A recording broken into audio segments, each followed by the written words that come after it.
Hashtag तिची गोष्टच्या नवीन एपिसोडमध्ये एक मस्त अभिनेत्री मी तुमच्या भेटीला आणली आहे. स्वागत करूया आपल्या सगळ्यांची आवडती अभिनेत्री अश्विनी महांगडे हिचं. खूप स्वागत राजश्री मराठीमध्ये. Thank you so much. थँक्यू. आणि ना अश्विनी, खूप दिवसांपासून आपण बोलतोय की तिची गोष्ट करूया पण जमून येत नव्हतं. फायनली आज तो योग जुळून आलाय. कशी आहेस? एकदम मस्त. आणि आज इंटरव्ह्यू करते त्यामुळे तर खूप जास्त छान. फार छान दिसतेस तू. साडी मला खूपच आवडली आहे. तू खूप लक्ष देतेस ना तुझ्या सगळ्या लुक्सकडे. आपण कसं प्रेझेंट करतोय, कसं जातोय कुठे. मला असं वाटतं की शक्यतो म्हणजे मी इव्हेंटला जाते तेव्हा साड्याच नेसून जाते, कारण मला ते जरा बरं वाटतं. आणि लोक आपल्याकडे काय विचारांनी बघतायत हा विचार पण महत्त्वाचा आहे माझ्यासाठी. सो स्वराज्य रक्षक संभाजी मालिकेपासून जे चालत आलेले आहे लोकांचे विचार की अक्का साहेब, राणू अक्का, ताई साहेब, तर मला असं वाटतं की मग आपण छानच राहावं. वाव. पण मी आता चित्रपटाचं नाव घेतलं आणि त्याचं काही काही ग्लिम्सेस बघितले ना अश्विनी, तू खूप मेहनत घेतली आहेस त्याच्यासाठी. आणि ऐतिहासिक असं आपण जेव्हा खूप करत येतो ना तेव्हा आपली जबाबदारी सुद्धा वाढते, राईट. एक तर मला सांग, यावर तू बिलीव्ह करतेस का की जबाबदारी आहेच उत्तम डिलिव्हर करणं? कारण एक ऐतिहासिक छाप आपण म्हणतो ते, आणि या भूमिकेबद्दलही जाणून घ्यायला आवडेल. जबाबदारी तर खूपच आहे. टीमवर्क आहे. तुम्ही एकटा म्हणून काहीच करू शकत नाही आहात. म्हणजे तुम्ही तुमचं 100% देताय तसं प्रत्येक डिपार्टमेंटने त्यांचं 100% दिलं पाहिजे, तेव्हा एक चांगला प्रोजेक्ट लोकांपर्यंत पोहोचतो. जबाबदारी ही आहे की तुमच्याकडून इतिहासात कुठे छेडछाड होत नाहीये ना. जो खरा इतिहास आहे तोच तुम्ही दाखवताय का? तुमचे रेफरन्सेस काय आहेत? तुम्ही कुठल्या पुस्तकांच्या द्वारे हे सगळं दाखवताय? ती पुस्तकं, ते लेखक, ते लिहिलेलं लिखाण हे काल्पनिक नाहीये ना. ह्या सगळ्या गोष्टींवर जेव्हा डिरेक्टर, लेखक काम करतात आणि तेव्हा ती व्यक्तिरेखा तुमच्यापर्यंत पोहोचते, मला असं वाटतं की मग आपली जबाबदारी वाढते की आपणही ते छान पद्धतीने कसं प्रेझेंट करतोय, प्रेक्षकांपर्यंत कसं पोहोचवतोय. कारण ऐतिहासिक चित्रपटांचे एक आहे की आपण जे करतोय ते पुढच्या पिढीपर्यंत पोहोचावं. म्हणजे आत्तापर्यंत अहिल्यादेवी यांच्यावर सिरियल्स आल्यात किंवा जे पण काही लोकांनी वाचलं असेल ते तितकं इझिली पुढच्या पिढीपर्यंत पोहोचत नाही. एक ठराविक माहिती आपल्याला असते. त्याच्याही पलीकडे मातोश्री काय आहेत हे लोकांना कळावं यासाठीची म्हणून ही फिल्म आहे. अगदी असं होतं ना अनेकदा की आपण ऐतिहासिक करतो आणि ना कुठेतरी त्याच प्रकारच्या भूमिका आपल्या वाटायला येतात. पण तुझ्या बाबतीमध्ये तसं नाहीये. तू ऐतिहासिक केलंस, त्याच्यानंतर अनघासारखी व्यक्तिरेखा तू प्रेक्षकांसमोर घेऊन आलीस, आता हा चित्रपट, आणि वेगवेगळं काम तू करत आली आहेस आजवर, राईट. काय हे नेमकं गणित आहे किंवा हा मंत्र आहे की अनेकांवर ती छाप पडते ऐतिहासिकची आणि आपण त्यांना त्याच एका म्हणतो ना की आपण त्याच एका फ्रेम मध्ये बघू शकतो, राईट. अनघाच्या बाबतीमध्ये, अश्विनीच्या बाबतीमध्ये हे नाही झालं. हे नशिबाने नाही झालं, ही खूप चांगली गोष्ट आहे. पण तुला एक गंमत सांगते की स्वराज्य रक्षक संभाजी मालिका संपली आणि आई कुठे काय करते साठी जेव्हा मी आले तर सुरुवातीचे काही दिवस बऱ्यापैकी डायलॉग्स बोलताना मी स्वराज्य रक्षक संभाजी मालिकेसारखेच बोलत होते. म्हणजे रवी सर सांगायचे की ऐक, आपण दुसऱ्या चॅनलवर आहोत, तू इकडे ये. आणि मग त्यांनी खूप की आपली प्रमाण भाषा आहे, थोडंसं स्पीड आहे, आणि मग ते हळूहळू बदल व्हायला गेले. मला असं वाटतं की हे माझ्यासाठी गरजेचं होतं. म्हणजे तेच जर मी करत राहिले असते तर मला पुन्हा ते एक फ्लो तो सेम राहिला असता आणि मग ब्रेक नसता मिळाला. किंवा आई कुठे काही करताच मी महाराष्ट्र शाहीर चित्रपट केला किंवा मुक्ताई केला, तर फरक खूप वेगवेगळे, कामं वेगवेगळ्या पद्धतीची करता आली.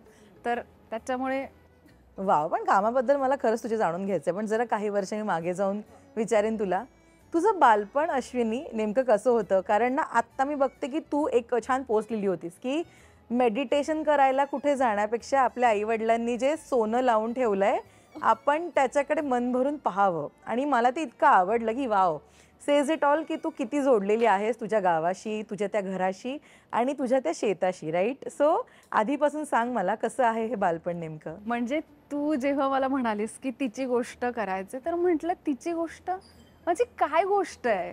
म्हणजे एक गाव असतं, त्याच्यात एक कुटुंब असतं, आई वडील असतात, त्यांना 2 मुली असतात, एक मुलगा असतो. म्हटलं अशी गोष्ट आहे का माझी? काय वेगळेपण आहे या गोष्टीत? तर खरंच तुला सांगते, वेगळेपण असं काहीच नाहीये. आपल्याकडे सर्वसामान्य कुटुंब जशी जगतात तशीच माझं कुटुंब होतं, स्ट्रगल होता, प्रचंड गरिबी होती, त्यातून वडिलांनी स्ट्रगल केला, त्यातून त्यांनी त्यांची नाटकाची अभिनयाची आवड जोपासली, आमच्यापर्यंत ती पोहोचू दिली, आम्हाला शिकवलं. तर मला असं वाटतं की ह्याचं श्रेय आपण त्यांनाच दिलं पाहिजे ज्यांनी आपल्याला घडवलं. मी माझ्या आजूबाजूला असे अनेक म्हणजे माणसं बघते की ज्यांच्याकडे आई वडिलांकडूनच आलेलं आहे. अरे तुझा आवाज चांगला आहे, तू शिकले? नाही, माझी आई गाते. तर ते इतकं आपसुक आहे. मला असं वाटतं की ते त्यांच्याकडूनच आहे. पसरणी सारखं एक गाव, मला फार अभिमान वाटतो की या गावात 2 पद्मश्री विजेती माणसं आहेत. म्हणजे या गावाकडे 2 पद्मश्री पुरस्कार आहेत. एक तर शाहीर साबळे आणि विजय शिर्के साहेब, असे 2 पुरस्कार विजेते गाव असल्यामुळे एक वेगळा अभिमान त्याचा आहेच आहे. पण त्याच्यामुळे तुमचा स्ट्रगल चुकत नाही. खरंच आहे की तुम्हाला आतूनच तयार व्हावं लागतं. इकडे आल्यानंतर भाषा तुमची आहेच. म्हणजे शाळेत सुद्धा माझं शिक्षण झालं तेव्हाही पसरणीमध्येच. माझं 10वी पर्यंत पसरणीमध्ये झालं. त्यानंतर मी कॉलेज केलं वाईला, किसनवीर कॉलेज. तोपर्यंतही पुस्तकं आपण वाचतानाही न ह्याचे उच्चार नच असतात, कारण तितकंसं सांगितलंच जात नाही. पण मग ते हळूहळू ती प्रोसेस घडत गेली माझ्या आयुष्यात. नाटक, एकांकिका हे करत करत जेव्हा पुढे आले. आणि गंमत तुला सांगते की वाईला खूप साऱ्या शूटिंग्स साठी यायचे. म्हणजे हिंदी सिरियल्स असायच्या, फिल्म्स असायच्या, भोजपुरी फिल्म्स असायच्या. सो मी डान्स ग्रुपमध्ये होते आणि आमचा डान्स ग्रुप हा बऱ्यापैकी बॅक डान्सर म्हणून जायचा. तर आम्ही खूप साऱ्या फिल्म्समध्ये आम्ही मागे डान्स करताना दिसायचो. आणि तेव्हा एक सीन होता जेव्हा ती जी हिरोईन होती तिच्या मागे मी होते आणि मी हाईड होते, मी दिसत नव्हते आणि ती फक्त चेहरा बाहेर काढते. आणि माझा एक भाऊ आहे, तर त्याने मला सांगितलं की आता तू तिथे दिसत नाहीयेस त्या स्क्रीनवर, पण एक दिवस तू तिथे दिसायला हवीस. आणि ती गोष्ट इतकी मनाला लागली की कसं दिसणार आपण, हे काहीच नाही, आपण एवढे पण नाही होत.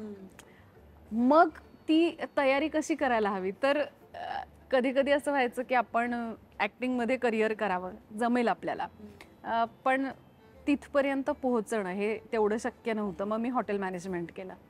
म्हटलं की पोटापाण्यासाठी किमान जॉब तरी करता येईल. पण मुंबईला आले आणि पुन्हा एक ऑडिशन्स द्यायला लागले, नाटक मिळालं, एका नाटकातून दुसरं नाटक, आणि मग ते एक प्रवास सुरू झाला. तर इथपर्यंत पोहोचले. ते कुठून तरी एक ते स्वप्न पडावं लागतं ना अभिनयाचं, कारण ना खूप मार्ग आपल्यासमोर उपलब्ध असतात. शाळेत असताना तर आपण अगदीच लहान असतं, कळत नाही काय करायचं. जेव्हा कॉलेजमध्ये जातो अनेक मार्ग उपलब्ध होतात की नेमकं करायचंय काय, राईट? तुझ्या बाबतीमध्ये नेमकं काय होतं? ऍक्टिंग कसं काय आलं आयुष्यामध्ये? वडिलांमुळेच आलं. पण मी आधी डान्स करायचे, वडीलच डान्स शिकवायचे. आणि आमच्याकडे पसरणीमध्ये आणि आजूबाजूचे जे खेडेगाव आहेत त्यांच्यात यात्रेला नाटक तर असायचंच, पण डान्स स्पर्धा असायच्या.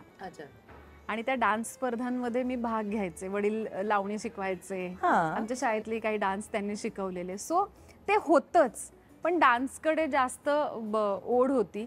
कॉलेजमध्ये गेल्यानंतर युथ फेस्टिवल, आपण त्याच्यासाठी अगदी वेड्यासारखे प्रयत्न करत असतो. माझं युनिव्हर्सिटीमध्ये सिलेक्शन झालं. University Kolhapur university. मग तिथे 1-2 महिने आम्ही राहिलो आणि तो एक डान्सचा वेगळा प्रवास करून मी पुन्हा आमच्या कॉलेजला आले. तर कॉलेज आणि शाळा ही फार महत्त्वाची भूमिका तुमच्या सगळ्यांच्या आयुष्यात असते त्यांची. माझ्याही शाळेची आणि कॉलेजची तशीच आहे. तू आता म्हणालीस अश्विनी की बाबाच लावणी शिकवायचे. अनेकदा असं असतं ना की घरातनं पाठिंबा मिळत नाही हवा तसा, पण तुझ्या बाबतीमध्ये हे एकदम वेगळं झालं. आज तुला जेव्हा ते दिवस आठवतात तेव्हा किती प्राऊड वाटतं एकतर. आणि मला ऐकायला आवडेल बाबांकडनं डान्स शिकणं तुझ्यासाठी कसं होतं, कारण मला फार भारी वाटलं की बाबांनी तुला शिकवलंय. अरे म्हणजे ही काय गंमत आहे की तुमचे वडील तुम्हाला लावणी शिकवतात आणि असा डान्स फॉर्म जो काही वर्ष आधीपर्यंत बिचकायचे करायला किंवा त्याच्याकडे एका वेगळ्या दृष्टीने बघितलं जायचं. आणि माझी आई शेजारच्या आजींकडून नऊवारी साड्या आणायची की ही साडी तुला छान दिसेल, त्यातही ती फाटणार नाही याची काळजी घेतली पाहिजे.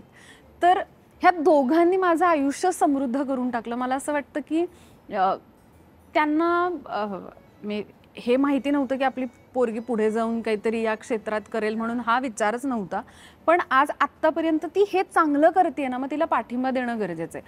माझ्या कितीतरी अशा मैत्रिणी आहेत ज्यांना आज खूप पश्चाताप होतो की मला पाठवायला हवं होतं तुझ्यासोबत, तर माझं कदाचित आयुष्य वेगळं झालं असतं. किंवा माझी एक मैत्रीण आहे, तिचे वडील मला म्हणाले की तुझ्या म्हणजे माझ्या वडिलांना नाना म्हणायचं, सो ते म्हणाले की नानांसारखं मला नाही करता आलं, मला माझ्या मुलीला नाही पाठवता आलं, नाहीतर माझी मुलगी कुठेतरी असती कलाक्षेत्रामध्ये.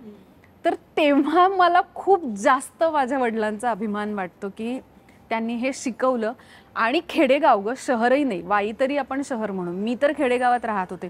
लोकांनी काय मुलींना नाचवतोय किंवा की जीन्स घालतायत ह्या पोरी, कशा नाचतायत, हा जो समाज आहे त्याच्या पलीकडे जाऊन त्यांनी की नाही, तिला आवडतंय तर ती करणार.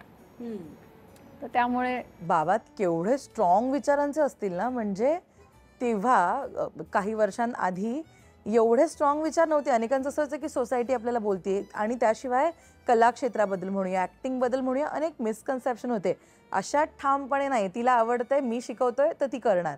कसलं तेव्हा कसलं ब्रॉड माइंडेड असतील ना. काय असेल बघ ना. आणि ते वाईला त्यांच्या रिहर्सल्स असायच्या नाटकाच्या, राज्यनाट्यासाठीच्या, तर ते रात्री सायकल असेल तर कुणाची तरी सायकल घ्यायची, नाहीतर चालत जायचं एक 3-4 किलोमीटर वाई, आणि पहाटे पुन्हा रिहर्सल संपल्यावर चालत घरी यायचं, आणि आम्ही उठायच्या आधी ते कामाला गेलेले असायचे.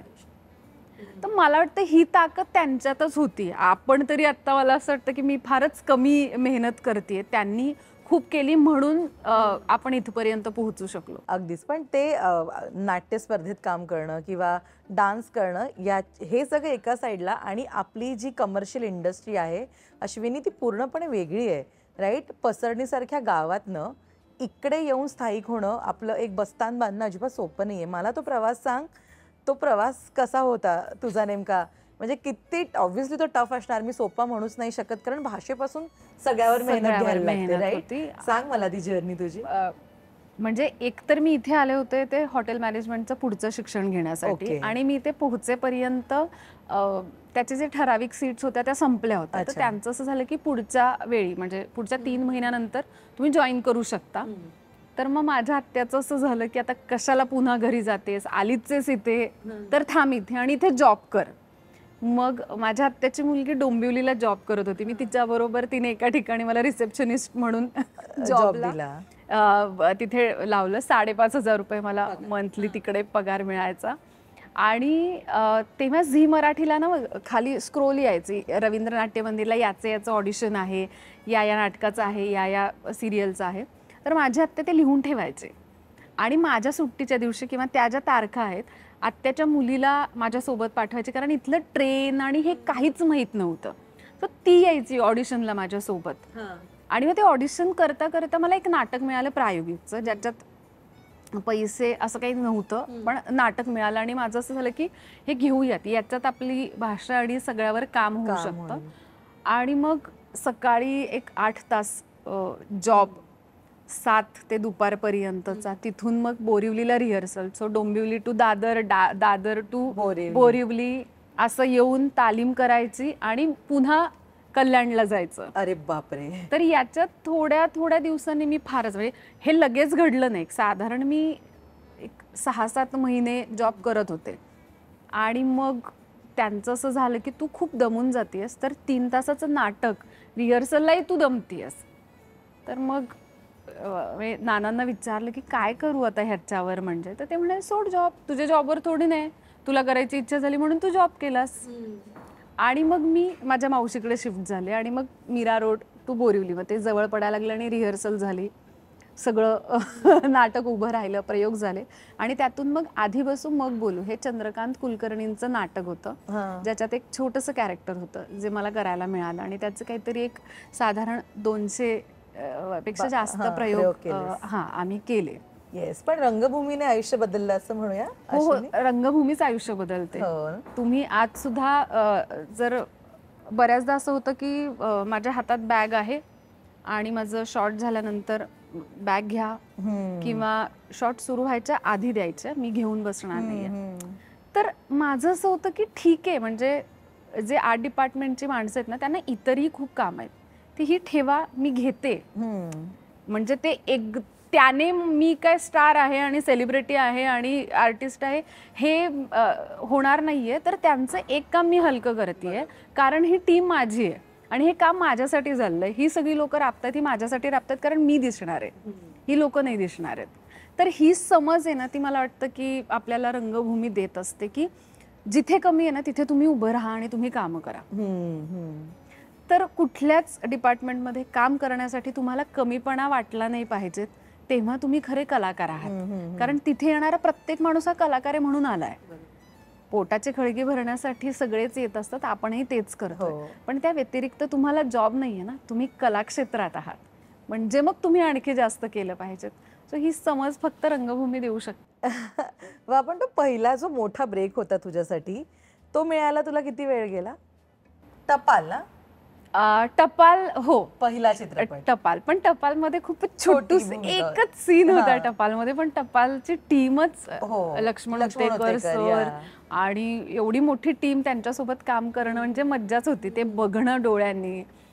बरं, त्या फिल्ममध्ये त्याच्यात ज्या साड्या नेसवलेल्या त्याही वेगळ्या पद्धतीच्या नऊवार आहेत, आपल्या नॉर्मल असतात तशा नाही आहेत. मग त्याच्यासाठी ते एक वेगळंच त्यांची माणसं होती, ती त्या नऊवाऱ्या म्हणजे आम्हाला त्या महिला नेसवत होत्या, ज्या तिथून त्या गावातून आणल्या होत्या त्यांनी. सो ती प्रोसेस खूप भारी होती. ते बघायला मला जास्त मज्जा आली की वर्किंग कसं केलं जातं. तुम्ही कॅरेक्टर करताय, ठीक आहे, आपण एक सीन करतोय आणि निघतोय, पण बाकीचे लोक कसं काम करतायत, तर ती एक गंमत आहे. पण मला असं वाटतं की त्याच्या आधी मी लक्ष सिरियलचे एपिसोड्स काही केले, जेव्हा मला पहिल्यांदा कॅमेरासमोर, त्याच्या आधी मी करतच होते, म्हणजे वाईला जेव्हा शूट यायचं तेव्हा. पण जेव्हा तू एकटी आहेस आणि त्या कॅमेऱ्यात फक्त तू आहेस, दुसरं कुणीच नाहीये, ते फिलिंग जे असतं ना ते कमाल असतं. बरं, नाटकात आपल्याला शिकवलं जातं शेवटच्या रांगेपर्यंत आवाज गेला पाहिजे. ते तुम्ही एका खोलीत येता ना, मग आवाजाचे चढ उतार आणि या सगळ्यावर काम करण्यासाठी मला असं वाटतं की त्या मालिकेने खूप मदत केली.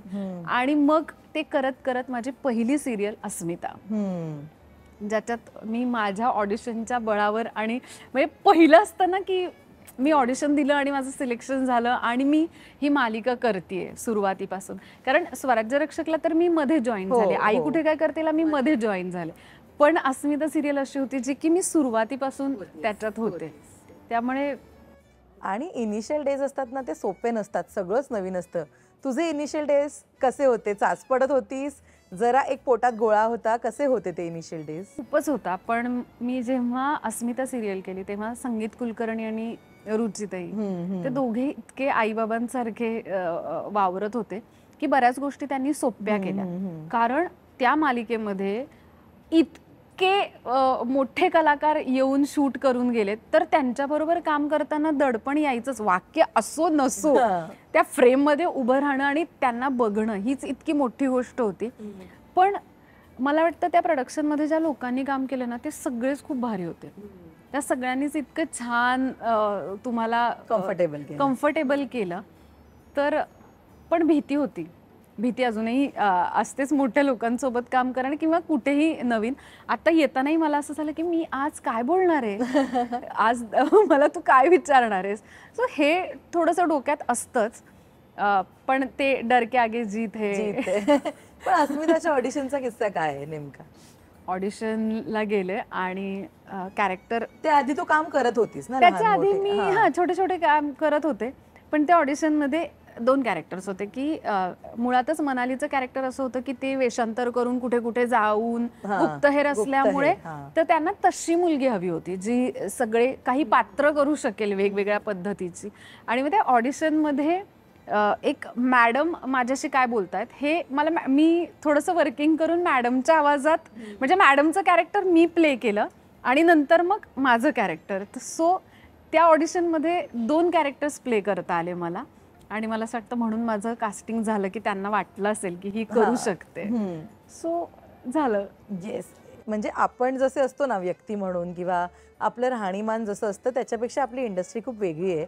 इथे आपल्याला रोज नवीन किंवा बदलत्या ट्रेंडनुसार स्वतःला प्रेझेंट करावंच लागतं, राईट? मला सांग, जेव्हापासून तू सुरुवात केलीस ते आत्तापर्यंत तू अनघा अश्विनी, स्वतःमध्ये काही बदल केलेस का, किंवा स्वतःशी काही गोष्टी तू ठरवून घेतल्यास का, की आपल्याला कुठल्या क्रायटेरियामध्ये राहायचंय?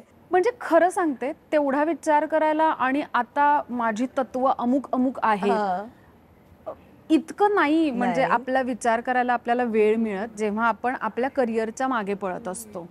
ते करत करत जाताना आपल्याला कळतं की नाही, ही गोष्ट मला नाही करायची किंवा हे काम मला नाही करायचं. एक मालिका मी केली जी मी त्याचं प्रोमो शूट केलं आणि ती मालिका सोडलीस. कारण सेटवर त्यांचा जो प्रोडक्शनचा माणूस होता तो खूप इन्सल्टिंग माझ्याशी बोलला. खूपच. तिथे त्या रूममध्ये असणाऱ्या कुठल्याच मुलीला त्याचं बोलणं आवडलं नव्हतं. आणि मी प्रोड्युसरला फक्त फोन करून एवढंच सांगितलं की मला वाटतं की त्यांचं चुकलंय, मी माझ्या पद्धतीने बरोबर बोलली आहे. तर त्यांनी एवढं ओरडून माझ्यावर बोलायला नको होतं. तुम्हाला जर असं वाटत असेल की माझं चुकलं तर मग मी हा प्रोजेक्ट नाही करत आहे तर तुम्ही सांगा. त्यानंतर जवळपास फोनाफोनी होऊन 2 तास मी मेकअप न काढताच होते. कारण काय होतं की ती ना मेकअप काढून निघून गेली. बरोबर ना. जर मी गेले असते मेकअप काढून की मला नाही प्रोजेक्ट करायचा तर माझ्या मागे हेच बोललं गेलं असतं की ही मेकअप काढून निघून गेली. मी थांबले. मी म्हटलं नाही, तुम्ही सांगा मला, माझंही ऐकून घ्या, तो माणूस जो ज्या पद्धतीने बोला त्याचंही ऐकून घ्या, तुमची इतर माणसं सेटवर आहेत त्यांचंही ऐकून घ्या आणि तुम्ही सांगा की नाही माझा माणूस चुकला. मग त्याने सॉरी म्हटलं पाहिजे. पण जर तुम्हाला वाटत असेल मी चुकले तर मी या प्रोजेक्टमध्ये काम नाही करणार. 2 तास मी रात्री तिथे बसून वाट बघते. मी सीन नाही दिला, काय नाही, त्यांनी बोलवलंही नाही. मग त्यांनी वेगळा सीन लावला असेल, माहीत नाही मला. 2 तासानंतर मी पुन्हा फोन केला की तुम्हाला काय वाटतंय, मी मेकअप नाही काढला अजून, मी थांबले इथे अजून. मग ते म्हणाले नाही माझ्या माणसाचं नाही चुकलं. म्हटलं ओके. कुठली मालिका होती ती? होती ओके. आता नवीन होती का आधी? नाही, आधी अस्मिता संपल्यानंतर. ओके. अस्मिता संपल्यानंतर एक मालिका होती आणि मग मी म्हटलं ठीक आहे, मग मी निघते. मग मी व्यवस्थित मेकअप काढून माझी एक वेळ घेऊन मी तिथून निघाले. मला असं वाटतं की त्या वेळेला जेव्हा आपल्याला खूप राग येतोय, जेव्हा आपल्याला कळतंय की समोरचा माणूस माझा अपमान करतोय आणि हा मी सहन नाही करू शकत आणि हे खूप अति लेवलचं बोलणं होतंय, तर थोडंसं तुम्ही कलाकार आहात, इथे सगळेच काम करण्यासाठी आलेत, सगळेच स्वतःला सिद्ध करण्यासाठी आलेत. मिसअंडरस्टँडिंग किंवा मला हे कोण बोललं रे, हे असलं नाही पाहिजे, ही लेवल इथे नाही चालणार ना. तर मग मी तिथून गेले. सांगण्याचं तात्पर्य एवढंच की तेच एका मालिकेमध्ये दुसऱ्या कलाकाराबद्दल मी हे बघितलं होतं की ते भांडणं झाली आणि ते मेकअप काढला आणि ते निघून गेले कुणालाही न सांगता, पॅकअप न होता. आणि त्यांच्या मागे असं झालं की मेकअप काढून नव्हतं जायला पाहिजे, तुम्ही थांबा, बोला आणि मग निघा. सो ते इतकं डोक्यात बसलं की नाही, ही चूक मला नाही करायची. मी थांबले, बोलले, मी शांत झाले आणि तिथून निघाले ना, त्या क्षणी मला असं झालं की नाही, काहीतरी मोठं चांगलं तुझ्या पदरात पडणार आहे, म्हणून ह्या वाईट लोकांबरोबर तुला तुझं हे काम गेलं. कारण ते पण ऑडिशन आणि प्रोसेस असते ग. तुम्हाला लगेच एका दिवसात ऑडिशन झालं, दुसऱ्या दिवशी शूट, असं नाही होत. तुम्हाला एक वेळ जावा लागतो, त्याच्यात तुम्ही त्या व्यक्तिरेखेपर्यंत पोहोचत असता.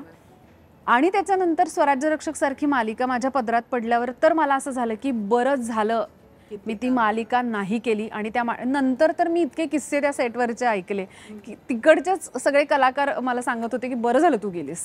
अगदी. पण असं होतं ना अश्विनी की आपण ना काम येतंय ते घेत राहतो, कारण का इतकं कॉम्पिटिशन आहे, आज काम आहे, उद्या नाहीये, परवा परत आहे. अशा वेळी अरे हातातलं काम आपण कसं सोडणार, याबद्दल अनेक गोष्टी, अनेक विचार डोक्यामध्ये येऊ शकतात. होते फायनान्शियली गणित पण होतीच ना.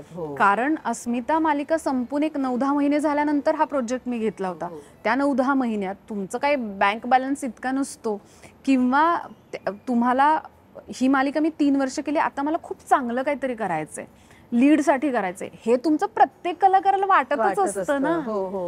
त्यानंतर जेव्हा एखादा प्रोजेक्ट येतो तो असा भांडणं होऊन तुम्हाला कोणीतरी ओरडतंय, तुमचा अपमान करते म्हणून सोडणं, म्हणजे तुम्ही जी 1-1.5 महिने मेहनत केली आहे त्या व्यक्तिरेखेसाठी ती पाण्यातच गेली ना. पण मग त्यावेळी असं वाटतं की अशा लोकांबरोबर काम करून ते आपल्या कलाकाराची तरी जर इज्जत करू शकत नसतील तर ते कामाची काय करणार आहेत. त्यामुळे त्या ठिकाणी थांबण्यात काही अर्थ नसतो. मग त्यावेळी डिसिजन घ्यावा की मला नाही पैसे मिळाले तरी चालतील, पण आत्मसन्मान फार महत्वाचा आहे, आपण त्याला आधी बघितलं पाहिजेत.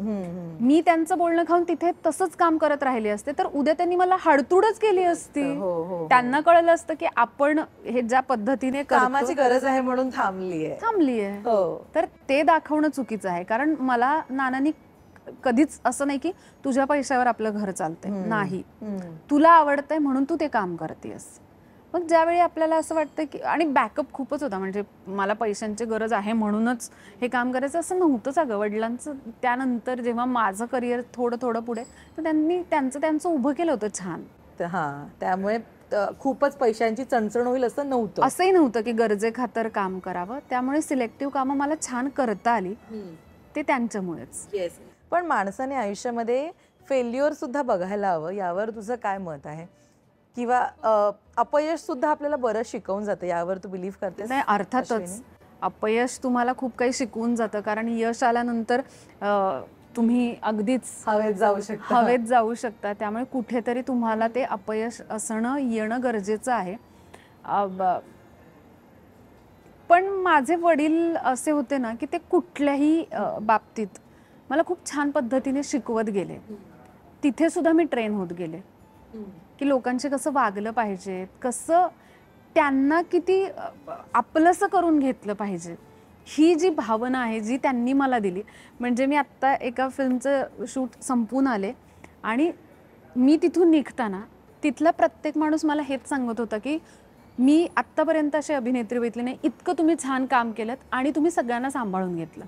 मला असं वाटतं पैसा कमवतच राहणार आहोत, पण हे जे त्यांच्या मनात कोरलं गेलंय की अश्विनी कशा पद्धतीचं काम करते, सगळ्यांना सांभाळून घेऊन आपलं म्हणून काम करते. तिने कुठेच तिथे दाखवलं नाही की मी इथे मेन आहे आणि मला हे पाहिजेत वगैरे. काम चांगलं करा आणि माणसं जपा, हे महत्वाचं तत्व मला वाटतं की माझ्या वडिलांनी दिलं, म्हणून इथपर्यंत पोहोचलीस. खूप सपोर्ट होता बाबांचा. वाव, खूप मस्त. पण स्ट्रगल हा कोणाला चुकला नाहीये, राईट? तुझ्या आयुष्यामधल्या स्ट्रगल कडे तू कसं बघ? स्ट्रगल वाटतो का ती तुला प्रोसेस वाटते? नाही, स्ट्रगल आणि प्रोसेस अशा दोन्ही गोष्टी आहेत. कारण जेव्हा आत्ता तर बघ ना, तुम्ही जेव्हा तुमच्याकडे काम नाहीये, इंस्टाग्रामला तुम्ही अनेक लोकांची कामं बघता. याच्या आधी जेव्हा हे सोशल मीडिया इतकं नव्हतं तेव्हा लोकांची कामं फक्त टीव्हीवर बघून कळत होती. आत्ता तुला रील्स बघून, त्यांचे फोटोज बघून कळतं. तू अनेक लोकांना फॉलो केलेलं असतं आणि मग कुठेतरी असं वाटतं की अरे सगळे पळतायत, मी कुठे आहे, मी थांबले आहे, मला कधी काम मिळणार? ही जी स्वतःची लढाई स्वतःशी आहे, त्यातून पण बाहेर पडलं पाहिजेत ना, की ठीक आहे यांना कामं मिळत आहेत, बाजूला मला काहीतरी चांगलं येणार आहे, त्याच्यावर मला फोकस केला पाहिजे. हे स्वतःला सांगणं हा तर सगळ्यात मोठा स्ट्रगल आहे. स्वतःला शांत करणं आणि स्वतःला सांगणं की संधी कधी तुझ्या दाराशी येणार आहे तेव्हा तू तयार राहिलं पाहिजे. बरोबर आहे. आणि मग ती तयारी काय आहे? तू व्यवस्थित डाएट करणं, तू जिम करणं, तू चांगल्या पुस्तकांचं वाचन करणं, ही पण एक तयारी आहे ना. फिल्म्स बघणं, इतर अनेक लोक किती भन्नाट कामं करतात त्यांची कामं बघणं, हे सुद्धा तर तुझ्या त्या प्रोसेसमध्ये स्ट्रगलमध्ये आलं पाहिजेत ना. मग कदाचित आपण थोडेसे शांत होतो असं मला वाटतं. अगदी. पण कधी रिजेक्शन फेस केलंस तू? नाही, खरं तर हे बघ, मुळातच मी फारच बोटावर मोजण्या इतपतच कामं केलेत. मी काही खूप कामं केलेत असंही नाहीये. त्यामुळे मला तो एका सिरियलचा जो मी अनुभव कधीच मी कुणाला सांगितला नव्हता, तो अनुभव मी आज राजश्री मराठीवर सांगितलेला आहे. आणि मला आज ना एक गोष्ट सांगायला आवडेल.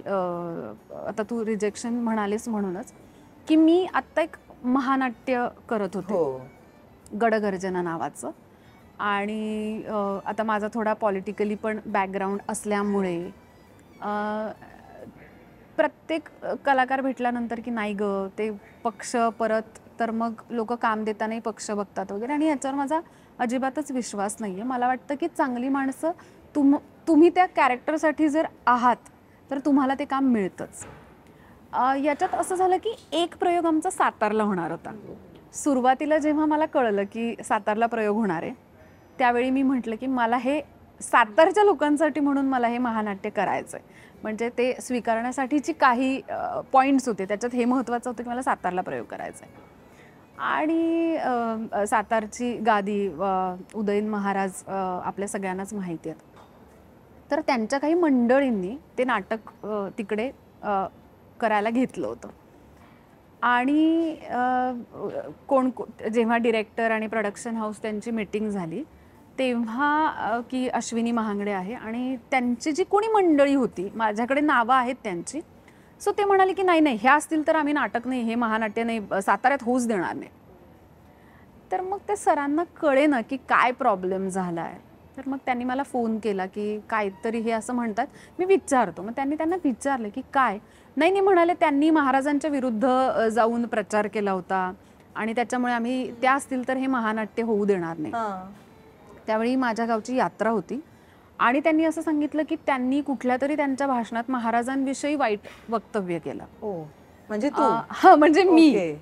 आणि तर सरांनी मला फोन केला की तू असं असं. तर बरं, माझी सगळी भाषणं ही खूप छान व्यवस्थित माणसांकडून लिहिलेली, त्यांचे काही रेफरन्सेस, म्हणजे विवेक देशपांडेचे दादू सर आहेत, स्वराज्य रक्षक संभाजीचे दिग्दर्शक एक, तर त्यांचे काही मुद्दे, माझे काही मुद्दे, माझी मैत्रीण आहे तिचे काही मुद्दे, अशी भाषणं असतात की ती कुठल्या तरी रॅन्डम उभी राहिली आणि बोलले असं नाही होत. की मला माहिती असतं की मी जबाबदार व्यक्ती आहे जेव्हा मी भाषणाला उभी राहते आणि मला व्यवस्थित बोलायचे जे लोकांना पटणार आहे. मी माझी सगळी भाषणं बघितली, त्याच्यात कुठेच नाही महाराजांना काही बोललेले. म्हटलं नाही सर, त्यांना विचारा की त्यांच्याकडे काहीतरी पुरावे असतील ना. मग ते म्हणाले नाही, त्या किंवा त्यांची बहीण असं कोणीतरी बोललंय. आणि माझी बहीण यात्रेला आली होती, सो आम्ही घरीच होतो सगळे, मी, माझा भाऊ, माझी बहीण, आम्ही तिघेही त्या दिवशी आमचे सगळे व्हिडिओज चेक करत होतो. मी भावालाही माहिती आहे की मी भाषणात काय काय मुद्दे बोलले. सो तो म्हणाले की नाही ग, या ठिकाणी आपण इथे हे बोलली, इथे बोलली. तर नाही. म्हटलं नाही सर. आणि मग बहिणीचं की तिने कुठे प्रचार, तर ती वकील आहे, ती म्हणाली मी तर कुठेच काही बोलायचा प्रश्न नाही येते. तर या सगळ्यात त्यांना हे सांगितलं की त्यांच्याकडे काही असेल तर सांगा. नाही नाही म्हणाले, ते कुठल्या तरी व्हॉट्सअपला आलं होतं की त्यांनी महाराजांच्या विरुद्ध काहीतरी भाषण केलंय, सो त्या नाही पाहिजेत. आणि त्यांच्याकडे त्याचं योग्य कारण, योग्य पुरावेही नसताना मी तो प्रयोग नाही केला. आणि त्या प्रयोगासाठी मी खरं तर ते नाटक मी घेतलं होतं महानाट्य, मी तो प्रयोग नाही केला. मला प्रचंड वाईट वाटलं, कारण सातारा म्हणजे मला असं वाटतं की आपलंय सगळं यार. तिथे बरं महानाट्य रेकॉर्डेड असतं. आधी माझं कॅरेक्टर म्हणजे जे रेकॉर्डिंग झालं ते दुसऱ्या कलाकार आहेत त्यांच्या आवाजात होतं. मी सरांना सांगितलं की नाही नाही सर, साताऱ्यात प्रयोग झाला तर लोकांना कळेल की हा तर अश्विनीचा आवाजच नाहीये, याला काय अर्थ आहे. मी एक दिवस देते, मी रेकॉर्डिंग करते माझे सगळे सीन्स. मी एक दिवस वेगळा दिला का तर साताऱ्यातली लोक, किमान 4 लोकांना तरी माहिती आहे ना माझा आवाज, ते म्हणतील हा ताईचा आवाज नाहीये. तेवढ्यासाठी वेळ घालून ते रेकॉर्डिंग केलं. ही सगळी प्रोसेस केल्यानंतर मला असं झालं की मी हट्टाने खूप गोष्टी करू शकते, महाराजांना भेटू शकते. म्हणजे बऱ्याच लोकांनी असं सांगितलं की तुम्ही महाराजांना भेटा, त्यांना यातलं काहीच माहीत नसेल. आणि ते अर्थातच तुम्ही, कारण महाराज सुद्धा आधी राष्ट्रवादीमध्येच होते, त्यांना त्यांच्यासाठी हे काहीच महत्त्वाचं नाही आहे. तर ते तुम्हाला सांगतील तुम्ही करा, काहीतरी चांगलं होईल. आणि त्या लोकांचा इगो हर्ट झाला की तुम्ही महाराजांपर्यंत पोहोचलात तर मग हे नाटक आम्ही एनिवेज होऊ देणार नाही आहोत. आणि मग मधल्यामध्ये डिसिजन घेण्यासाठी प्रोडक्शन हाऊसलाही टेन्शन, कारण जवळपास 150 लोक महानाट्यात काम करतात, त्यांची पोट आहेत ग. बरोबर आहे. माझ्या एकटीमुळे, आणि मी पॉलिटिकली मी बऱ्याच गोष्टी करू शकते, पण मग प्रयोग नाही झाला तर या सगळ्या गोंधळात मी सरांना सांगितलं की सर मी थांबते, मी प्रयोग नाही करत. पण ती गोष्ट मला इतकी काळजाला लागली आहे की तुम्हाला माहीतच नाहीये की अश्विनी महांगडेने साताऱ्यात प्रयोग व्हावा किंवा हे नाटक व्हावं यासाठी किती तिची प्रोसेस केली असेल. 2 महिने जे काही रिहर्सल, 1-1.5 महिना जे काही आम्ही तालीम केली असेल ती, त्याच्यासाठीची वेगळी मेहनत, हे सगळं केल्यानंतर जी माणसं मला समोरून भेटली नाहीयेत, ज्यांनी मला आयुष्यात समोरून पाहिलेलं नाहीये, ती माणसं जे त्यांचा चेहरा माझ्या डोळ्यासमोर नाहीये, कारण मला माहित नाही, मला फक्त नावं कळली आहेत, ती माणसं ज्यांना कलाक्षेत्रातलं काहीच माहित नाही, कलाकारांची मेहनत माहित नाही, ती लोक तुम्हाला रिजेक्ट करतात.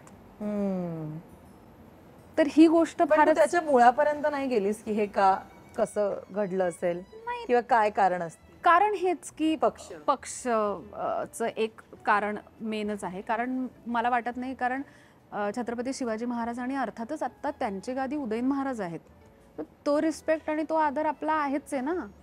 मग आपण त्यांच्याविषयी, ते भलेही कुठल्याही पक्षातून उभे राहिले तरी त्यांच्याविषयी वाईट वक्तव्य करण्याची तशी काहीच गरज नाहीये. बरोबर आहे. तर त्यांनी जे पण काही सांगितलं तेही त्याला काहीच म्हणजे पुरावाच नव्हता त्यांच्याकडे. ओघम आपण कुणाकडून तरी ऐकतो आणि मग कुणाला तरी नकार, कारण आपल्याकडे अचानक जे एक डिसिजन घेण्याचं काय म्हणतो आपण पावर आलेली असते ना, त्याचा वापर लोकांना चांगलं की वाईट करायचं हे कळत नाही, त्यावेळी हे प्रॉब्लेम्स होतात. पण नाही, हे त्रासदायक आहे ना, आपण एवढी मेहनत करतो त्याच्यासाठी आणि जेव्हा ते रिझल्टची वेळ येते तेव्हा आपल्याला बॅकआउट करावं लागतं.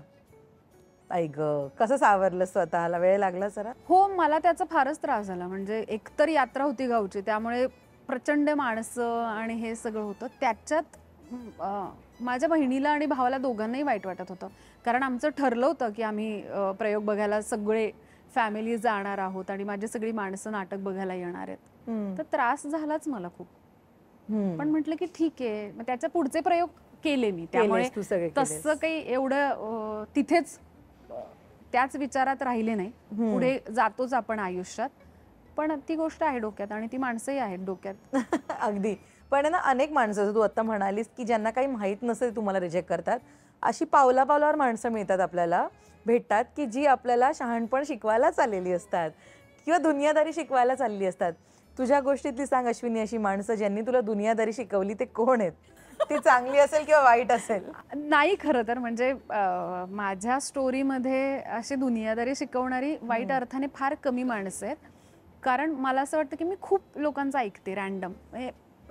एकतर गावात राहिल्यामुळे ना, वेगवेगळ्या विचारांची वेगवेगळ्या पद्धतीची माणसं ही बघितली गेल्यामुळे म्हणजे सगळ्यांचं ऐकून घ्यायचं आणि आपल्याला माहिती आहे की आपल्याला काय करायचंय, त्यामुळे ती एक सवयच लागली आहे. तुम्हाला बोलायचंय, तुम्हाला मला सांगायचं नाही नाही हे असं केलं पाहिजेत वगैरे, तर हो हो बरोबर आहे बरोबर आहे एक करून जर आपण राहिलो तर मला नाही वाटत की आपले गुरु दुसरे कोणी होऊ शकतात.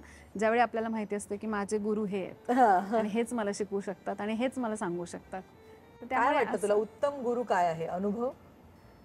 उत्तम गुरु खरं तर मी माझ्या आयुष्यातली 2 माणसं म्हणते जी उत्तम गुरु आहेत, ज्यांनी मला पावलोपावली शिकवलं. एक तर माझे वडील खूप शिकवलं. मी अजूनही ते गेल्यानंतर एकही दिवस असं जात नाही की मला त्यांची आठवण येत नाही, कारण मी जसजसे नवीन अनुभव घेते तसतसं त्यांचं कुठले तरी एक व्हॉइस ओव्हर मला किंवा कुठला तरी एक सीन दिसतो की ज्याच्यात त्यांनी मला हे सांगितलेलं, तर ते एक आहे. आणि विवेक देशपांडे, दादू सर. नाना जाण्याआधी ते माझ्या आयुष्यात आले खरे, पण नाना गेल्यानंतर मला वाटतं की ती जागा त्यांनी भरून काढली.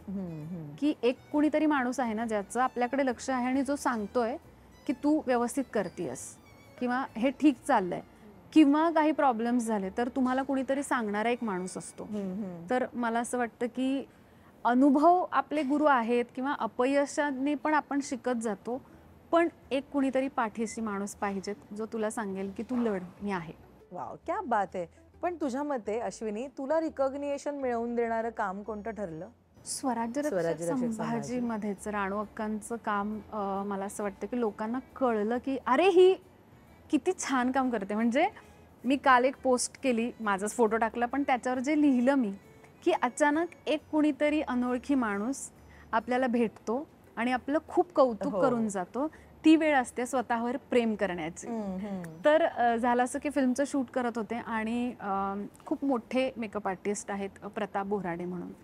तर त्यांनी लांबून मला बघितलं. बरं, आम्ही खूपच खेडेगावात शूट करत होतो, त्यांचं तिकडे सुरू होतं, मी बसले होते त्या घराच्या मागे एक जागा होती तिथे. त्यांनी लांबून बघितलं आणि त्यांनी डिरेक्टर सरांना विचारलं, ही अश्विनी आहे का? म्हणाले हो हो, चला आपण, मी ओळख करून देतो. तर ते म्हणाले की मी तुला ओळखतो. तर डिरेक्टर सरांनी ओळख करून दिली की हे. मग त्यांनी मला त्यांची कामं सांगितली, बाहुबलीपासून इतकी कामं त्यांनी केलेली आहेत. तर मला फारच धन्य वाटलं की इतका मोठा माणूस आपल्याबद्दल बोलतोय आणि किती छान वाटायला पाहिजेत. तर ते म्हणाले माझी आई गेली, तर माझी आई तुझं मनमंदिरा ही कीर्तन मालिका बघत होती. माझे वडील स्वराज्य रक्षक बघायचे आणि ते म्हणायचे की ही पोरगी खूपच भारी काम करते आणि तुझ्या शेतीतला व्हिडिओ बघितला त्या क्षणी मला असं वाटलं की ही पोरगी आपल्यासारखीच आहे खूप पुढे जाणारे पण आपली माती नाही सोडणारे. तर हे कौतुक ह्याच्यात काहीच नव्हतं. म्हणजे त्यांचेही ते बोलताना डोळे पाणवलेले आणि मलाही ते ऐकून मला भरून आलेलं. तर दुसरं काहीच आयुष्यात नकोय. मला वाटतं की माणसांनी तुमचं कौतुक करू द्यात आणि त्यांना वाटू द्यात की तुम्ही इतकी माणसं आहेत ह्या जगात, इतकी प्रचंड कामं करतायत, त्याच्यात कुठेही अश्विनी कितूशी आहे. बरोबर. पण एक कोणीतरी माणूस हा लांबून आपल्यावर लक्ष ठेवतोय आणि लांबून आपल्याला बघून सांगतो ही अश्विनी का, त्याच्या लक्षात आहे हे नाव.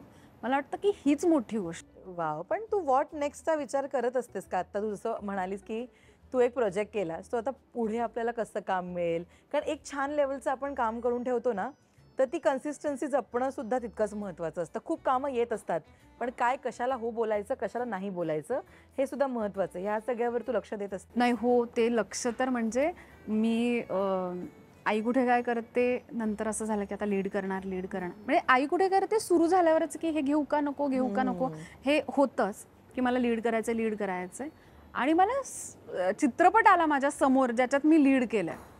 तर माझी मैत्रिणी एक दिवस सहज बोलली की अगं तू काय सारखं सिरियल लीड करायची, स्वामींनी तुला फिल्म लीड करायला दिली, त्यांनी पुढचा विचार केला, तर तू पण पुढचा विचार कर काम. तर पुढचं काय आहे, पण मालिका करण्यात जी एक मजा आहे, स्थिरता आहे, ती मी फार मिस करते. त्यामुळे ती असायलाच हवी. म्हणजे ते करत चित्रपट तर अर्थातच आहे, पण आजच सकाळी मला आजीचा, अर्चना पाटकरांचा फोन आलेला की तिचंही लक्ष असतं, कुठेच ग, येतेस का जेवायला. तर हे जे होतं ना, हे जे कनेक्शन होतं ना, ते जास्त मालिकेमध्ये तुम्ही एकत्र राहता आणि ही खूप घट्ट माणसं जोडली जातात. खरे. त्यामुळे फर्स्ट पे किती रुपये होता? पहिली कमाई किती रुपये? पहिली नाटक केलं होतं त्याच्यात 500 रुपये. ओके. काय केलेस त्याचं? खूप भारी वाटतं ना जेव्हा आपले पहिले म्हणजे हक्काचे पैसे येतात. तुमचं पाकिट असं हातात दिल्यानंतरच ते इतकं छान वाटायचं. काय केलं ते मला नाही आठवते. म्हणजे त्या पहिल्या पैशांचं मी असं लक्षात राहावं असं काहीच केलं नाही ग. मला वाटतं की तेव्हा माझी पैशांची गरज वेगळी होती. म्हणजे माझा प्रवास, कारण तेव्हा मी वडिलांकडून पैसे नव्हते घेत, त्यामुळे मला जे मिळत होतं त्याच्यातच मी करत होते. त्यामुळे खरं तर मला आत्ता असं वाटतंय की त्याचं काहीतरी वेगळं करायला हवं होतं किंवा ते ठेवायला हवे होते आयुष्यभरासाठी जवळ. पण त्यावेळी पण त्या गरजा असतात ना ज्या आपल्याला पूर्ण करायच्या असतात त्यावेळी, तर आपण इतका विचार नाही करत की यार पहिली कमाई येतात ते ठेवूया, कारण आता उद्या जर ऑटोनी जायचंय तर त्याच्यासाठी पैसे आहेत माझ्याकडे, तर मी तेच देईन. बऱ्याचदा असं झालंय की मी ऑडिशनला जाताना माझ्याकडे पैसे नाहीयेत, तर मग माझी मावशी, माझी आत्या हातात पैसे द्यायचे की जा तू म्हणून. मी तुला ऍक्च्युअली तेच विचारणार होते की आपण गावावरनं इकडे तर येतो, पण मुंबईमध्ये ऑल टुगेदर वेगळा स्ट्रगल आहे. इथे प्रत्येक गोष्टीसाठी पैसे लागतात, राहण्यापासून, खाण्यापासून, फिरण्यापर्यंत. सो मला सांग, कधी या सगळ्यामध्ये पैशांची चणचण किंवा पैशांसाठी स्ट्रगल झाला तुझा? हो झाला, खूपच झाला. पण मी इतकी लकी आहे की माझ्याकडे 2 अशी माणसं होती. म्हणजे माझी आत्या जेव्हा मी कल्याणला राहत होते तेव्हा, आणि त्याच्यानंतर इथे माझी मावशी, की त्यांनी मला इतका सपोर्ट केलाय. एक वेळ ते त्यांच्या पोरांना पैसे नाही देणार, पण तुला देते हा की मला पैसे हवेत, माझ्याकडे नाही आहेत, तर ते दिले जायचे किंवा त्यांची पर्स माझ्या हातात ठेवली जायची की तुला जेवढे हवेत तेवढे घे. त्याचा कधीच हिशोब नाही लावला. म्हणजे ते एक वेगळंच प्रेम होतं.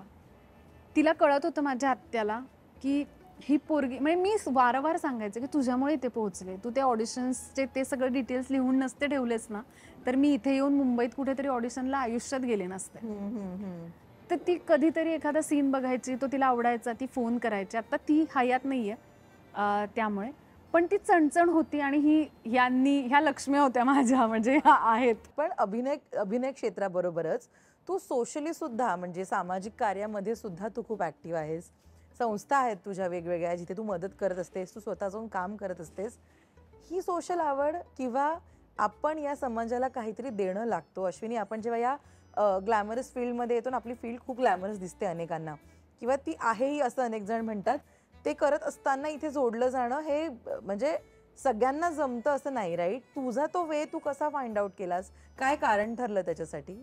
खरं तर एक माझे वडील गावात ज्या पद्धतीने सगळ्यांशी, म्हणजे गरीब घरातली लग्न असतील तर मग आम्ही जेवणाचा खर्च करतोय, मी ही जे होतं हे बघत होते. पण जेव्हा आपण करिअर आणि याच्या मागे लागतो तेव्हा आपल्याला कुठे बसायचं हे करत हेही होतं. पण स्वराज्य रक्षक संभाजी मालिका करायला लागल्यानंतर एक स्थिरता आली आयुष्यात आणि मला कळायला लागलं की आपण करतोय पण आपण लोकांसाठी काय करतोय. महाराजांनी हे सगळं केलं म्हणून आज आपण इथे आहोत, पण आपण काहीच नाही करत आहोत. आणि मग रयतेचे स्वराज्य प्रतिष्ठान नावाची सामाजिक संस्था स्थापन केली मी आणि प्रतिष्ठानचे कार्याध्यक्ष निलेश जगदाळे दोघांनी मिळून. आणि मग ते काम करायला लागलो आम्ही. तेव्हा रिअलाइज व्हायला लागलं की एक एक माणसं जोडली गेली. बरं ती माणसं जोडली गेली ही सुद्धा त्याच विचारांनी की आपल्याला समाजाला काहीतरी आपण देणं लागतो जे आपल्याला दिलं पाहिजेत आणि पुढची पिढी घडवायची असेल तर महाराजांचे विचार हे त्यांच्यापर्यंत पोहोचायला हवेत. ते कसे पोहोचवायचे. बरं फक्त महाराजांचे असं नाही ग, आपल्याकडे जे पण महापुरुष आहेत महान स्त्रिया आहेत त्यांचेही विचार पुढच्या पिढीपर्यंत आपण जर पोहोचवले तर गरज नाहीये कुणीतरी जाऊन कुठल्या तरी वेगळ्या स्मारकाची विटंबना करण्याची. आज रॅन्डम आपण बघतोय की कुणीतरी गेलं डॉक्टर बाबासाहेब आंबेडकरांच्या स्मारकाची विटंबना केली किंवा शिवाजी महाराजांच्या स्मारकाची विटंबना केली. तुमचं लहानपणी जर विचार हे खूप स्ट्रॉंग केले तुमच्या आई वडिलांनी आणि तुमच्या आजूबाजूच्या वातावरणाने तर आपल्याला काय गरज आहे की आपण एकमेकांना रंगात विभागू आणि आपल्याला कळणारच नाही की डॉक्टर बाबासाहेब आंबेडकरांनी काय केलं आणि शिवाजी महाराजांनी काय केलं आणि छत्रपती संभाजी महाराजांनी काय केलं. ते समजून तर घेतलं पाहिजेत आणि ते घेतल्यानंतर कुणाला तरी दिलं तर पाहिजेत. तर हेच ते सगळे विचार होते. आत्ता मला असं वाटतं की पण गेल्या एक वर्षभरात मी फारच प्रतिष्ठानकडे कमी लक्ष द्यायला लागले. कारण मला ना एक गोष्ट रिअलाइज झाली की जेव्हा वडील गेले आणि माझी आई, मला आत्ता तिला वेळ देणं जास्त गरजेचं आहे. म्हणजे एक साधारण 4 वर्ष प्रतिष्ठानसाठी मी प्रचंड काम केलं. आम्ही सगळ्यांनीच प्रतिष्ठानमधल्या प्रत्येक माणसाने. त्यानंतर मला असं वाटलं की आता मला आईला वेळ द्यायला पाहिजे. एकदा असंच मी वेगळ्या ग्रुपसोबत वेगळ्या माणसांसोबत देवदर्शनासाठी गेले आणि घरी आल्यानंतर मम्मीचं असं म्हणणं होतं की तू ज्या माणसांसोबत गेलीस त्यांच्याकडे तर गाड्या आहेत, ते कधीही फिरायला जाऊ शकतात, पण आम्हाला तूच नाही नेलंस तर आम्ही कशाला जाऊ घर सोडून. आणि ते मला इतकं मनाला त्रास देणारं होतं की जेव्हा वडील होते तेव्हा तर ते दोघे जायचं कुठे कुठे देवदर्शनासाठी, पण आता ती माझी जबाबदारी आहे, ते मी केलं पाहिजेत आणि ते तिला बोलून दाखवावं लागतं. तर यानंतर कुठलीच गोष्ट तिला बोलून नाही दाखवावी लागणार. तिला मी इतकं फिरवेन आणि मी तिला इतका वेळ देईन. हे जे काय माझ्या मनात बसलं, मी तिलाच नाही वेळ दिला आणि मी सगळ्यांना दिला तर काय अर्थ आहे. बरोबर आहे, बरोबर आहे. म्हणजे तिचं दुखणं खुपणं ह्या गोष्टी तर आधी माझा आई गावीच असते ना. हो हो 75% वेळ खरं तर तिला द्यायला हवा. आणि मग ते मी थोडंसं माझ्यात बदल करत गेले की आता थोडं तिच्याकडे लक्ष द्यावं. तू कसे तुझे पाय जमिनीवर ठेवतेस, कोण तुला त्याच्यासाठी मदत करतं. मला वडिलांनी एक वाक्य सांगितलेलं, वाईमध्ये ना, वाईत फार चांगले कलाकार आहेत. प्रतीक थिएटर आणि आधी वाई युवा केंद्रामध्ये नाना होते तेव्हा नाना म्हणायचे की वाईमध्ये ना गल्ली बोळात, म्हणजे वाईच नाही आजूबाजूच्या खेडेगावांमध्ये गल्ली बोळात खूप चांगले कलाकार आहेत, फक्त त्यांना तिथपर्यंत पोहोचता नाही आला जे तुला पोहोचता आलं. मग तसं बघायला गेलं तर तू त्यांच्यापेक्षा खूप बेस्ट ॲक्ट्रेस नाही आहेस, ते आहेत, कारण त्यांची कामं बघितल्यात. आणि मग मला असं वाटतं की कशावर माज करायचा. कला क्षेत्रामध्ये आज इतकी मंडळी खूप प्रचंड प्रमाणात काम करतायत. त्यांचं जेव्हा आपण काम बघतो तेव्हा आपलं काम एवढूसच आहे त्याच्यात, मग ती गोष्ट माज करण्यासारखी नाही आहे. किंवा मला काम मिळतं हे चल माझं नशीब की मला तिथपर्यंत पोहोचे आणि चांगल्या लोकांबरोबर कुठलाही वाईट अनुभव न येता मी जेवढी पण एक काय 4-10 कामं केली असतील ती मी कामं करू शकले, माझं नशीब म्हणायचं. पण अशी अनेक माणसं आहेत जी खेडोपाड्यांमध्ये नाटकांमध्ये कामं करतात, उत्तम कलाकार असतात, पण त्यांना इथपर्यंत पोहोचताच येत नाही. तर मग मला असं वाटतं की आपण त्यांचा आदर केला पाहिजेत आणि आपल्यात फारच कमी आहे हे जेव्हा आपणच स्वतःला सांगतो. दुसऱ्यांनी का मला हिणवायचं की तू काहीच नाहीयेस. मी सांगते ना आधी की मी आत्ता काही नाहीये, मला व्हायचंय, मला बनायचंय आणि मी ती प्रोसेसमध्ये मी आहे. हे जेव्हा स्वतःला सांगू तेव्हा मला असं वाटतं की माणूस मोठं होण्याच्या दिशेने प्रवास करत असतो. आणि कुठल्या म्हणजे एक पात्र मिळाले आणि मी 2000% त्या पात्रासाठी मेहनत केली आहे, त्या पात्राचे जे रिक्वायरमेंट आहे तेवढंच कर. 2000% करायची गरज नाहीये. त्या पात्राची छोटीशी रिक्वायरमेंट असेल तर तीच करणं गरजेचं आहे. त्या पात्राशी अनुसरून जेवढं काम आहे तेवढं जर तुला काम करता येत असेल तर तू जिंकलीस. आणि मला बघून लोकांच्या डोळ्यात थोडंसं पाणी आलं. मला भेटताना, माझे हात त्यांच्या हातात घेताना त्यांना प्रेम वाटलं, की मला असं वाटतं की आपण काम केलं. खरंच क्या बात आहे. आता ना सगळेजण मेंटल स्टेबिलिटीबद्दल बोलायला लागलेत, एन्झायटी डिप्रेशनबद्दल अनेक जण आता बोलतात. बेसिकली आपली मेंटल हेल्थ किती महत्त्वाची आहे याबद्दल बोललं जातं.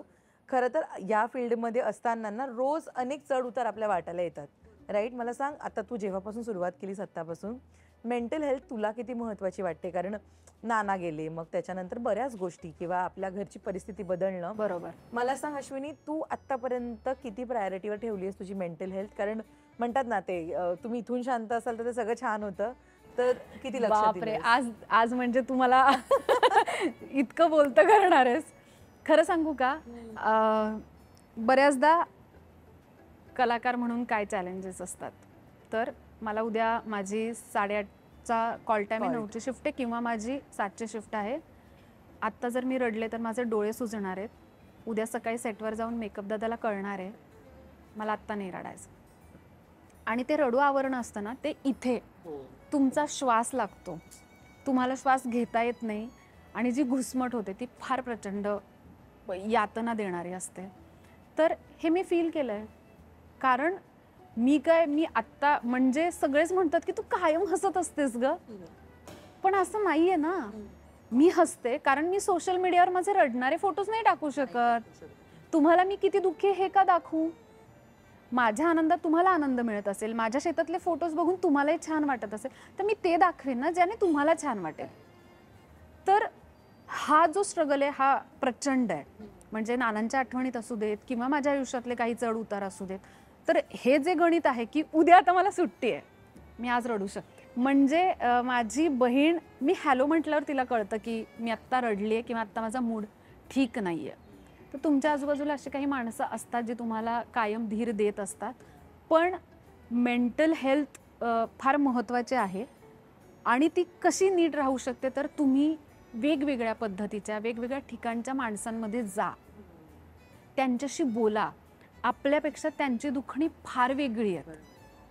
म्हणजे मध्यंतरी एक बातमी ऐकली होती, त्या मुलीला शाळेत जाण्यासाठी ST पासचे पैसे नव्हते आणि तिने आत्महत्या केली. तर मग अशा वेळेला आपल्यापेक्षा जास्त दुःख असणाऱ्या माणसांकडे बघून जेव्हा ती माणसं छान पद्धतीने इथपर्यंत पोहोचू शकतात तर मग आपणही पोहोचू शकतो. आणि मग आपण आपली ती बाजू आहे ती एका चौकटीत जर ठेवली आणि आपण आपला आपला वेळ द्यायचा. मी घरी गेले की मी प्रचंड खुश असते, मला छान वाटतं घरी गेल्यानंतर. भले मी घरात जाऊन मी माझ्या मम्माजवळ रडेन, ती थोडी रडेल, पण मोकळं होता येतं. तर ते काही माणसं तुमच्या आयुष्यात अशी असली पाहिजेत ज्यांना तुम्ही खरे माहिती आहात. म्हणजे अगदी खरे, अश्विनी खरी कशी आहे ती त्या माणसांना माहिती. आणि म्हणून मला वाटतं की त्या जागा ठरल्यात की तिथे मी जाऊन मी मोकळी होऊ शकते विचारांनी, माझ्या मनातले काही गोष्टी आहेत त्यांनी, किंवा रडून कुठल्याही पद्धतीने. येस, पण तू इमोशन्स बाहेर काढतेस कारण ते गरजेचं आहे तितकं. ते फार गरजेचं आहे. कारण मी तेच सांगितलं ना की शूटिंगला जायचं आणि मला रडायचं नाहीये. अशा वेळेला तुमची जी घुसमट होती ती तुम्हाला जास्त त्रास द्यायची, म्हणजे पॅनिक अटॅक पेक्षाही. आणि इन्स्पिरेशन आपल्या आजूबाजूला असतात ग. मी ना आता मध्यंतरी उज्जैनला गेले होते आणि ते भस्म आरतीसाठी बघ रात्री लाईन लावावी लागते. तर मी काहीतरी 2 वाजल्यापासून लाईन मध्ये उभे होते आणि अगदी छोटी मुलगी ती सगळ्यांना ते टिळे लावत होती. तर मी म्हटलं की रे एवढी छोटी मुलगी, मी तिला आपलं बोलवलं इकडे आहे माझ्याकडे. मग टिळा वगैरे लावून घेतला. तर म्हटलं काय काय करतेस? हिंदीतच बोलत होती की शाळेत जाते वगैरे. तर म्हटलं मग रात्री झोपतेस की नाही? ती त्या मुलीची आई ऍडमिट होती आणि ती एवढी छोटी मुलगी सगळ्यांना काम टिळे लावते. म्हटलं तुला कोणी सोडलं? ते बोलते की तिचे पप्पा रिक्षा चालवतात, तिचे वडील तिला सोडून गेले 7:30ला आणि ते सकाळी 8:30ला तिला घ्यायला येतील. म्हटलं मग शाळेत जातेस का? तर म्हणे हो, आता मी घरी जाणार, 2 तास झोपणार आणि मी 10:30ला शाळेत जाणार. अश्विनी, मला असं झालं की काय आपण यार 6 तास झोप नाही झाली तर आपली चिडचिड होते. ती मुलगी म्हणजे तिला काही कळतही नाहीये. तर मी, आणि मुलगी म्हटल्यावर भीती वाटते का. मी तिला म्हणाले की मग मी तिला सांगितलं की असं कोणी बोलवलं तर जायचं नाही हा कुठल्या माणसांकडे वगैरे. मग ती मला सांगते की नाही माझ्या आईने पण मला हेच सांगितलंय. तर मला इतकं वाईट वाटत होतं त्या मुलीकडे बघून की आपण 6 तास झोपलो नाही की आपण कंप्लेंट करतो यार मी किती थकली आहे, आता उद्या मला परत सकाळी 7ला जायचंय.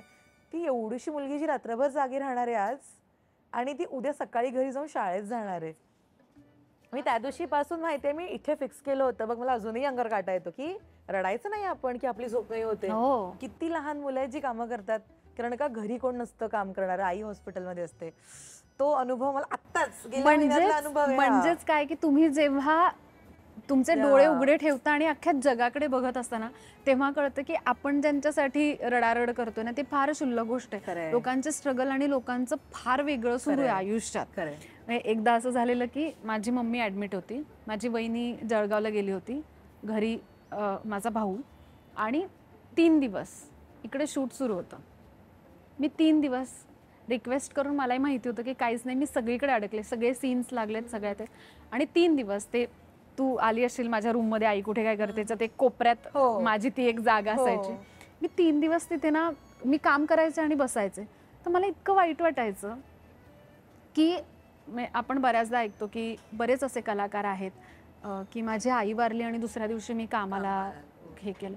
म्हणजे कुठे किती मोठ्या गोष्टीचा त्याग करावा लागतो. ती गोष्ट मला त्या दिवशी कळली की माझं सगळं तिकडे आहे, की माझी मम्मी ॲडमिट आहे यार, आणि मला तिकडे गेलं पाहिजे, पण मला 3 दिवस शूट करण्याशिवाय पर्याय नव्हता.